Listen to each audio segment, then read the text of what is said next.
Today let's discuss on the topic how RBI handles the great lockdown. So RBI has shared two rounds of its monetary policy announcement.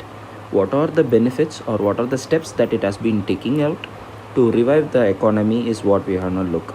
So IMF has already called the economic crisis as a great lockdown, which is considered to be one of the worst depression which is after the Great Depression of 1929. I know everybody would have crossed this word Great Depression of 1929, which has changed a lot of economic policies all over the world. So it is considered now the current lockdown is to be considered as the Great Lockdown by the IMF. So coming to the next point, so the current loss of the global economy for the current lockdown is expected to be $9 trillion, which is a huge sum. So what kind of question can UPSC frame out of it? Let's look at that point. So this is very important topic with the aspect of mains. So UPSC is very interested to know the factors or the steps that government is taking or how well we understand such concepts. So they can frame a question like this. So what can or the measures by RBI to boost the economy during the COVID-19 lockdown? Okay, so to handle such questions, we have to consistently follow the current affairs and news articles because these all are summed up from a different articles altogether into a particular material. What I'm sharing it to you right now. So let's consider it like this. So I'll go through each and every topic one by one. So cutting the reverse repo rate. So what is the reverse repo rate? So let's understand what is reverse repo rate and then we'll understand why we need to cut the reverse repo rate. So currently what RBI does is RBI lends money to banks, okay, at a interest rate is known as repo rate. Okay, so repo rate is a rate, it is an interest rate at which RBI lends to its bank. Okay, so then what is the reverse repo rate? So reverse repo rate is nothing but the reverse of the repo rate. That is how banks park their money at RBI for interest. So let's understand what is it. So what happens is RBI to boost economy, it will start giving cheap loans to the banks. So that what banks does is they borrow at a cheap rate and they add among that rate with certain benefits or the profit what they need and they lend it to the customer. Let's consider like this. For an example, okay, let's bank has 10% or repo rate. Okay, bank gets loan at 10% as a repo rate. So repo rate is 10 bps they call it, that is base points. So that's how they deal with interest of banks. So it's not percentage, mostly it is called as base points. Okay, so this 10 repo rate is at rate which the bank gets its money from the RBI. So now this can add plus 1% of BPS as a profit and it can lend to the customers as 11%. So such a move would customers will get cheap loans and they can infuse the liquidity or the currency into the economy to revive it. Okay, so now if you consider what is the problem, why are we cutting the reverse repo rate? Okay, so reverse repo rate is nothing but the rate at which the banks can park their money to the RBI. Now the banks act smart here. Okay, to revive the economy, the RBI usually reverses the repo rate. Okay, it means it will reduce the repo rate. But now banks are performing very clever methodology that they get more interest for keeping their money at RBI. That is, now the bank gets more interest compared to the repo rate for keeping their money at RBI. So this is one of the tool which RBI uses to suck the liquidity out of the market. So when inflation or the too much economy money is there in the market, so to suck the liquidity of money over from the market, RBI does such a reverse repo rate.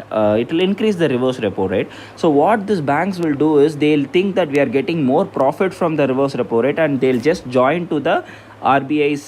They'll dump their monies, whatever they have as a profit, to RBI's custody, and they will get profit or interest out of those things. So now if you see, the reverse repo rate seems to give more interest rate than that of the repo rate, where it has to get the money from RBI, and also it requires more effort because it has to borrow from RBI, and then it has to sell it to the customers or give cheap loans. Okay, so such things are very much critical at this point. So why did RBI do a cutting of reverse repo rate? So reverse repo rate, as I said, the banks have started being clever. Now RBI is planned to reduce this reverse repo rate. So what happens to the bank now? So once the reverse repo rate goes down, they are not getting any more profits from the interest by keeping its money in the RBI. So what it does, it will take back its RBI money and it will start giving loan to the customers, where it can get even more better interest, which means even more better profit. So that's why the stage is done, like RBI is cutting the reverse repo rate. So this is to increase the borrowing from the banks from RBI and lend to the customers at low interest rate to get more profit. Okay, so I hope this topic is clear. So next, the one of the actions what RBI did, or the steps which is taken by RBI, was targeted long-term repo rate. So RBI has announced the 50,000 crores as a liquidity to spend them on small and medium-sized NBFCs and microfinance institutions. So NBFCs is nothing but a non-banking financial company. You can just understand or keep it in a mind just like a chit fund, which is to be treated as one of the NBFC, or can be also taken as a funding institutions, microfinance institutions. So what it does, NBFC borrows the money from the bank, okay, for certain interest rate, plus adds its profit in some like say 6% interest rate plus 1% of profit. So it lends to the customers or companies at 7%. So when it gets interest from the company, say company A, it will repay it to the bank which it borrows at 6%. So it takes profit with this 1%. So NBFCs are the institutions which does banking operations but are not banking banks, in to explain much more. Okay, so now what is the problem with this NBFC? So I guess you guys would have crossed on this this crisis which NBFC has recently get into. So what does that crisis mean? So that crisis, what happened was, this NBFCs, as I said, it will borrow from the bank and it will lend to a company. Now what happened was, it borrowed from a bank some money, say 50 crores, and it lent or invested, or it gave to a company which is investing the money into a long-term project. So what is this long-term project? Say for an example, you are constructing a highway. So this NBFC is buying the money from, or borrowing the money from the bank, and it is spending on the long-term projects like highway constructions. So it is a long-term projects. Why I'm telling, it takes time to build the road, maintain it, and then you establish a toll over the road, and then you collect the toll charge. Okay, so then what happens, this toll charge is used by the company who borrowed. It will pay to the NBFC in the whatever the amount it has borrowed with the 7% of interest, as said earlier. Now NBFC has to pay his interest rate regularly to the bank, and it is this company which is borrowed, it is a long term project, so it will take time for it to get profit. So once it get profits only, then only it can repay it to the NBFC, and NBFC can repay it to the bank. So this is not happening. So this is what the crisis that recently happened in India. So the NBFCs are already under the stress. So the current lockdown will even more increase the stress. So that's the reason that RBI has announced such a liquidity amount of 50,000 crores to at LTLTRO. So what does that means? LTRO is a long term repo rate. So it is nothing but when you say repo, it is always a short term lending. Okay, so here it is specifically mentioned as long term, which means it is like 1 to 3 years of time.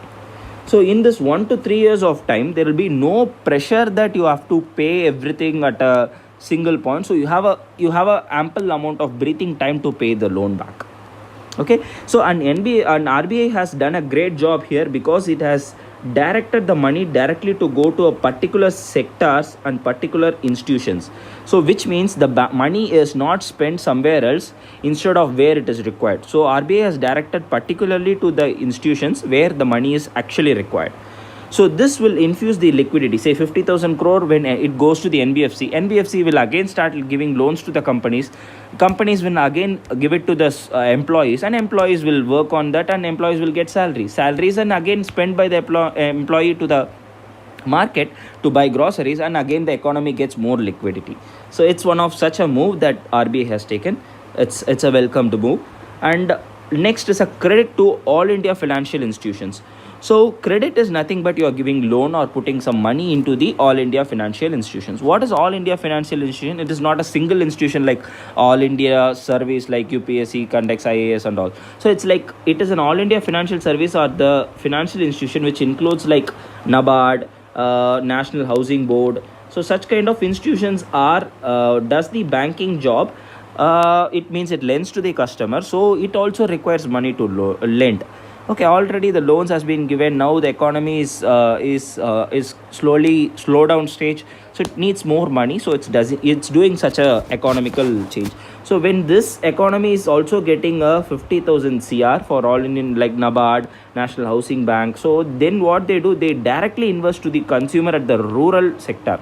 So what happens, this National Housing Board, what they do, they give loans for building house at the rurals. So when the rural customer gets the money, they can directly, these rurals are the people who doesn't save anything as a lot, but they spend everything what they earn for their day-to-day livelihood. So when you can directly infuse something, for an example, a contract or a building constructor, consider it like him. So he gets money from the owner who is asking him to build the money. So he will get 500 rupees. So now this 500 rupees to that builder, he will definitely not put it in a bank. So he will spend this 500. Even you give him 5,000, he will spend it. Even you give him 50,000, he will spend it, because his needs are more for the livelihood. So such things are very much important to survive or to revive the economy back to normal. So that's why such a move has been done by the RBI. Next comes the LCR norms easing. So what is this LCR norms? LCR norms is nothing but liquidity coverage ratio. So what is this liquidity coverage ratio? So what happens, RBI has directed the banks to keep certain amount of the liquidity which it is the bank is responsible for. Say for an example, 20 people are putting deposits in a bank. So say 20,000 each. So now it were somewhere around 2 lakhs. The bank has to keep it as a liquid amount. Whenever the depositor comes and asks, it has to pay back. So in such a case, it has to keep certain liquidity ratio as per the RBI norms. Okay, so it was earlier, it was kept as 100%. So the net liquidity has been kept 100%. Now it has been eased to 80%, which means the 20% which is it is keeping as under the LCR would now be given as loans. So once you give loan at cheap rates, customers will buy more, invest more, and they'll spend more, and thus the economy can come out. So what happens, see, as I explained, so 100% means the net outflow of the money by the banks in the next 30 days. So LCR is nothing but the net outflow, that is planning that bank has that next 30 days how much it will spend or how much it would give the depositors bank. So such money is kept as a LCR ratios. Now it can keep only 80% of it, doesn't require 100%. So consider like this, bank has to spend next 1 crore in the next 30 days. It would require 1 crore in next 30 days for the giving back to the depositors or giving back to the new salary persons, and then giving loans, etc. Now 100% in the sense it has to keep 1 crore with it itself always. Now when you say 80%, it will keep only 80 lakhs with them, and it will spend the rest 20 lakhs to the customers, or it will give us a loan, or it will do an investment.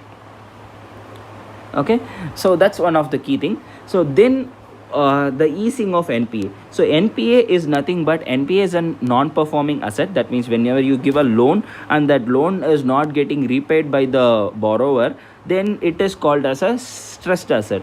After certain days, the stressed asset gets growing, and after 3 months, say the loan borrower is not paying us anything, so then it gets into the category of NPA. Okay, so NPA is non-performing asset. It means it has no performance or no benefit out of the asset. So loan is also considered to be an asset, which is to be noted here.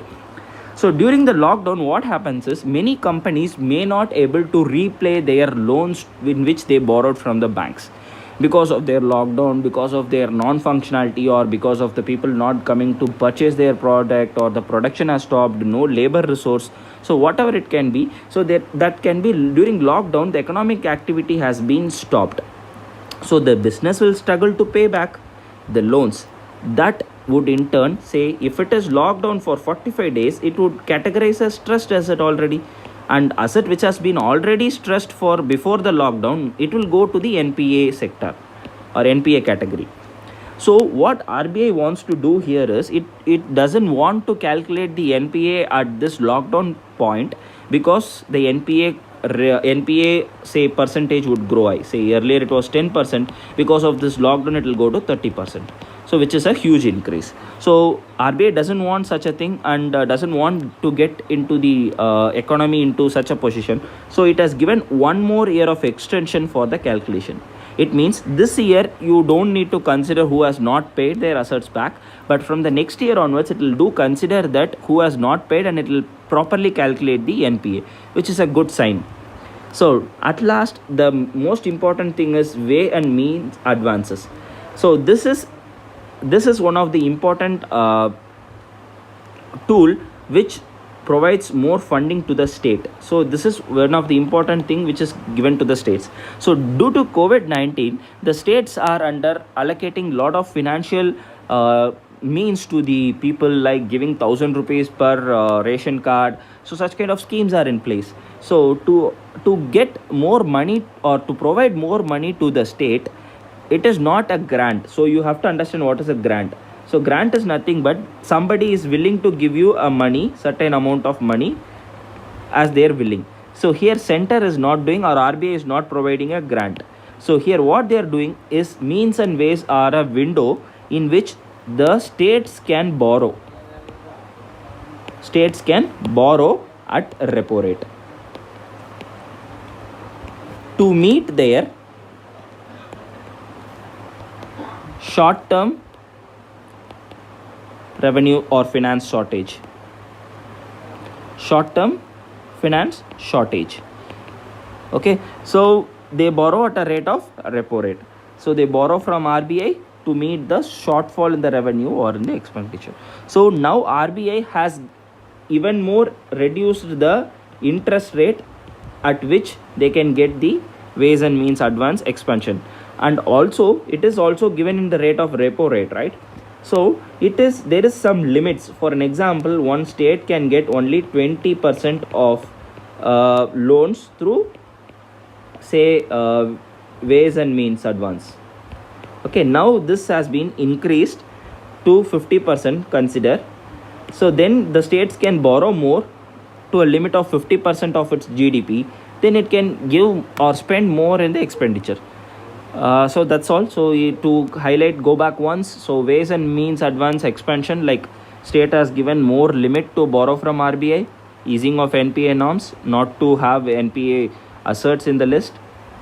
Going back, you have LCR norms easing, which is liquidity coverage ratio, that the next 30 days spending of a bank should be kept as a liquidity on the prior end, and this 100% was earlier, and now it is 80%, and it has been giving 50,000 crore to all India financial institutes like NABARD, National Housing Board, which will infuse liquidity.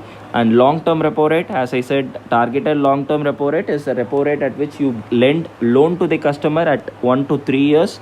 so which is to be directed towards the small and medium side NBFCs and microfinance institutions. So the last thing is cutting the reverse repo rate. I know I have explained why the reverse repo rate is being used by banks as a clever idea, and these are the topics, and you can write it for 150 words to get one mains question. You can expect one mains question on this. So that's it. Thank you.